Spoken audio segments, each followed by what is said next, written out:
हाय सगळ्यांना, तर स्वागत आहे माझ्या व्हिडिओमध्ये सगळ्यांचं। तर आज मी करणार आहे व्हॅनिला फ्लेवरची करंजी, ती पण पुडाची करंजी, भरपूर लेयर्सवाली। तर पाहू शकता इथे मी 1 कप घेतलेला आहे मैदा मापून घेण्यासाठी, आणि रवा पण घेतलेला आहे, परात घेतली आहे। आता मी इथे मैदा चाळून घेत आहे। दाबून असा मैदा घेतलेला आहे मी, एक कप घेतलेला आहे पहिला।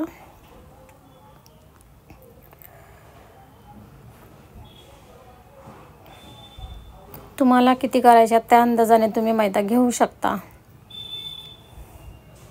इथे मी 3 कप मैदा घेणार आहे।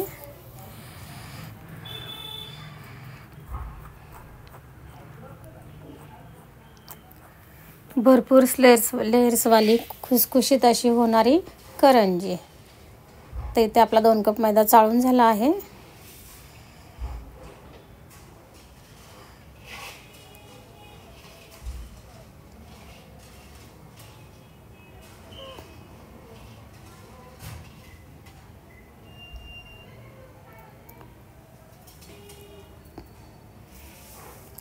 तीन कप मैद्यासाठी मी इथे अर्धा कप रवा घालणार आहे। रवा आपल्याला एकदम बारीक घ्यायचा आहे, 0 नंबरचा रवा घ्यायचा आहे आपल्याला। पाहू शकता तुम्ही, अर्धा कप इथे मी रवा घेतला आहे, 3 कप मैदा घेतला आहे। 3 कपाला अर्धा कप रवा याप्रमाणे तुम्ही घेऊ शकता। आणि इथे मी मीठ घालून घेतला आहे। रवा व्यवस्थित त्यात ह्याच्यामध्ये मैद्यामध्ये मिक्स करून घेत आहे।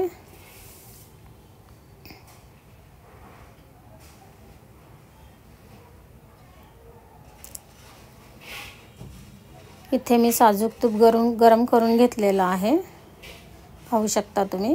तर हा माझा छोटा चमचा आहे, खूप मोठा नाही आहे। तर मी इथे 2.5 चमचे तूप घालणार आहे। पाहू शकता चांगलं असं फसफसते असं तूप मी गरम केलेलं आहे।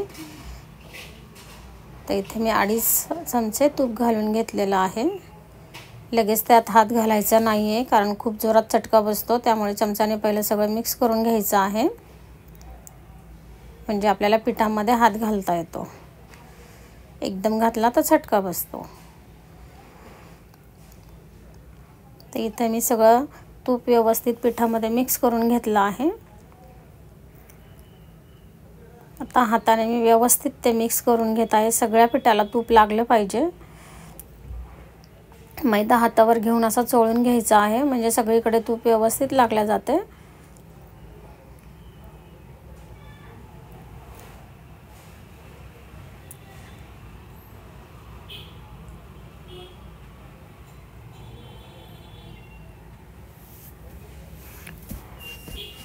तर इथे आपल्या मैद्याला व्यवस्थित असं सगळीकडे तूप लागलं आहे। आता मी पाणी घेऊन आपलं पीठ मळून घेते।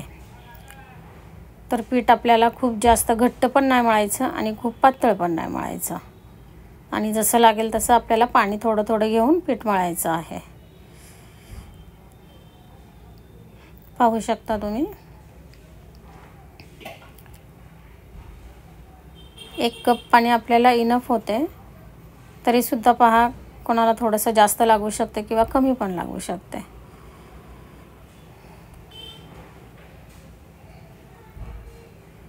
इथे मी व्यवस्थित पीठ मळून घेतलं आहे। आता पाहू शकता,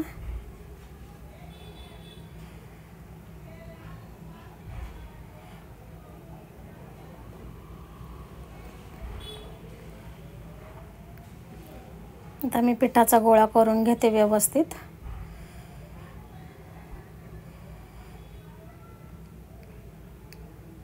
झालं आहे आपलं पीठ मळून।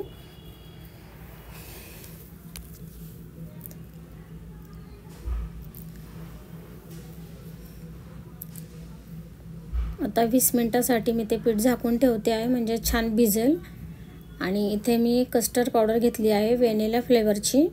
तर आता मी ती तुपामध्ये मिक्स करून घेणार आहे। तर आपण साजूक तूपच घ्यायचं आहे त्याच्यासाठी पण। हे तुम्ही तुमच्या अंदाजाने घेऊ शकता। संपलं तरी 1-2 मिनिटात लगेचच तयार होतं, करू शकतो आपण, त्याचा काही प्रॉब्लेम नाही आहे। तुम्हाला जितक्या करंज्या करायच्या आहेत पुडाच्या तितकं तुम्ही थोडं थोडं घेऊन सुद्धा करू शकता, काही वेळ लागत नाही त्याला. तर इथं मी अर्धा बॉक्स घेतला आहे त्याचा व्हॅनिलाचा पावडरचा, आणि ते सगळी पावडर मी तुपामध्ये व्यवस्थित अशी मिक्स करून घेतली आहे.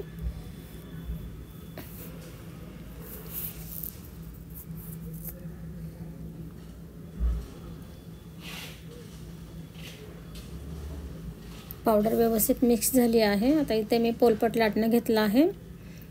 पावडर पण मिक्स झाली आहे.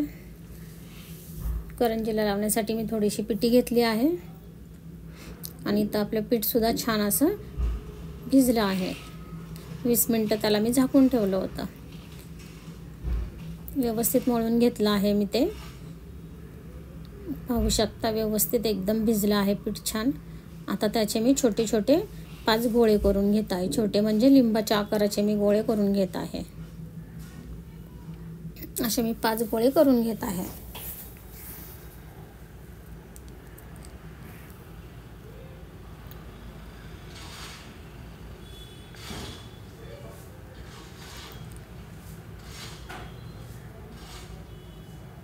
सगळे एकसारख्या आकारातच आपल्याला गोळे घ्यायचे आहे, म्हणजे आपण जी पोळी लाटणार आहोत ना ह्याच्यासाठी करंजीसाठी ती सेम होईल.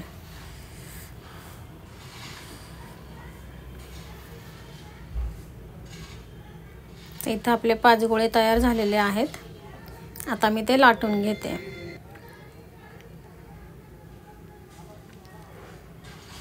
पातळ अशी लाटायची आहे. पाहू शकता तुम्ही इतकी पातळसर आपल्याला पोळी लाटून घ्यायची आहे. इथे आपल्या 5 पोळ्या तयार आहेत लाटून. आता आपण जो साठा केला आहे व्हॅनिला फ्लेवरचा कस्टर्ड पावडरचा, तर तो आता आपण लावून घेऊया. खूप पण आपल्याला लावायचा नाही आहे, थोडं थोडंच घेऊन लावायचं आहे. एकदम असं थापायचं पण नाही आहे. एकदम असं थोडंसं घेऊनच ते सगळीकडे असं पसरवायचं आहे.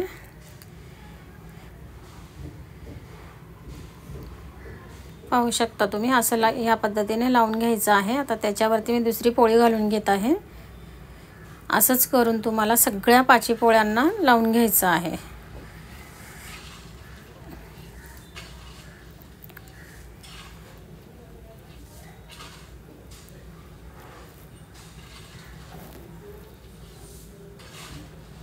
तर इथं आपल्या सगळ्या पोळ्यांना लावून झालेलं आहे. शेवटची 5वी पोळी तशीच सोडायची आहे वरच्या भागातली आपली, आणि ते दाबून असा रोल करून घ्यायचं आहे. दाबून म्हणजे खूप पण नाही दाबायचं आहे, हलक्या हाताने प्रेस करत करत आपल्याला त्याचा रोल करून घ्यायचा आहे.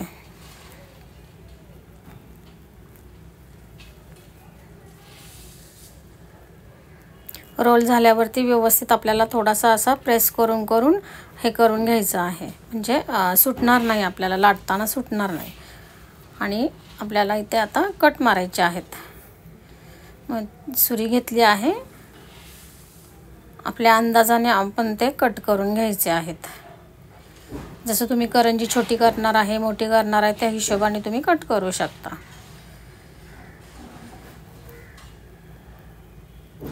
तर इथे सगळे आपले कट करून झाले आहेत रोल. पाहू शकता ज्या बाजूने आपल्याला कट दिलेला आहे त्याच बाजूने आपल्याला प्रेस करायचं आहे. पाहू शकता सगळ्या गोळे मी प्रेस करून घेतले ते.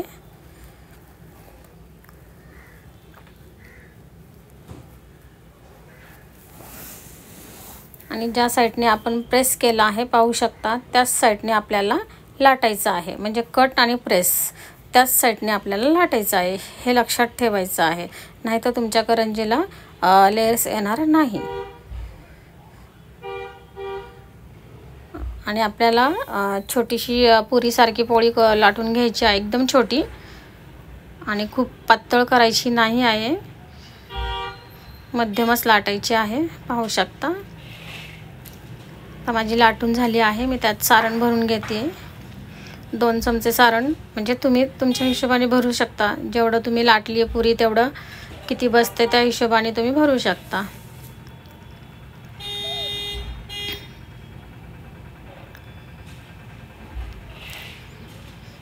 सारणाची रेसिपी सुद्धा मी टाकलेली आहे सारण कसं केलं आहे. ह्या करंजीला ते सारण खूपच टेस्टी लागतं, खूप म्हणजे खूप टेस्टी लागतं. करंजी इतकी छान लागते ना खायला, सारणाची चव आणि ते एकच नंबर.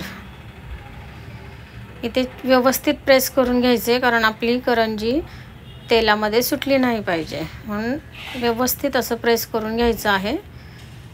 आणि इथनं आपल्याला कट करून घ्यायचं आहे करंजीच्या आकाराचा. पाहू शकता, अशाच पद्धतीने मी सगळ्या करंज्या आता करून घेत आहे. करंज्या इथे माझ्या तयार आहेत. इथे तेल तापलेलं आहे. तेलामध्ये पहिल्या मी साध्या करंज्या करून घेतल्या होत्या, त्यामुळे तेल असं दिसतंय. आणि आता त्याच तेलामध्ये मी ह्या सुद्धा तळणार आहे.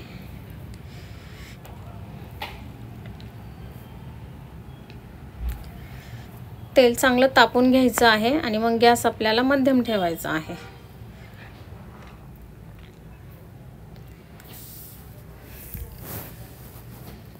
मध्यम गॅसवरच आपल्याला करंजी हळूहळू तळून घ्यायची आहे. घाई करायची नाही इथे, नाहीतर आपली करंजी तेलात सुटू शकते. हळूहळू आपल्याला तिला पलटी करायची आहे आणि याच पद्धतीने आपल्याला छान अशी तळून घ्यायची आहे करंजी. सावकाश करायचं आहे, कारण त्याचे लेयर सुटायला लागतात ना, तर ती फुटू शकते करंजी तेलामध्ये. तर पाहू शकता इथे तुम्ही कसे लेयर सुटले आहे आणि आपली करंजी तळून झाली आहे. किती छान आणि किती गोड दिसते. पाहिलं किती लेयर्स आले ते करंजीला. तर कशी वाटली तुम्हाला आज माझी रेसिपी? माझी रेसिपी आवडल्यास माझ्या चॅनलला लाईक आणि सबस्क्राईब करायला विसरू नका. तर चला भेटूया पुढच्या व्हिडिओमध्ये. तोपर्यंत सगळ्यांना बाय.